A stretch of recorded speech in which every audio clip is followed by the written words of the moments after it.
Guys, আপনি জানলে অবাক হবেন, বাংলাদেশ বর্তমানে বাইক দুর্ঘটনায় মৃত্যুর হারে শীর্ষস্থানে আছে। চলুন জেনে নেওয়া যাক বিশ্বের শীর্ষ 5 দেশ যেগুলো মোটরসাইকেল দুর্ঘটনায় মৃত্যুর হারে শীর্ষস্থানে আছে। 1. বাংলাদেশ বিশ্বে মোটরসাইকেল দুর্ঘটনা এবং মৃত্যুর হারের দিক দিয়ে শীর্ষস্থানে আছে। প্রতি 10,000 মোটরসাইকেলে মৃত্যু প্রায় 28.4 জন। মোট দুর্ঘটনার সংখ্যা প্রতি বছর আনুমানিক 60,000। চালকের গড় বয়স 20 থেকে 35 বছর। শারীরিক ক্ষতি, হাজার হাজার মানুষ পঙ্গু বা স্থায়ীভাবে অক্ষম হয়ে যায়। 2. থাইল্যান্ড বাইক দুর্ঘটনার হার অনুসারে দ্বিতীয় স্থানে আছে। প্রতি 10,000 মোটরসাইকেলে মৃত্যু প্রায় 22 জন।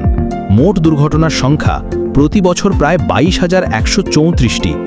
গড় বয়স 18 থেকে 30 বছর। শারীরিক ক্ষতি, অনেকে গুরুতর মাথা বা হাড়ের আঘাত পায়, স্থায়ী অক্ষমতা দেখা দেয়।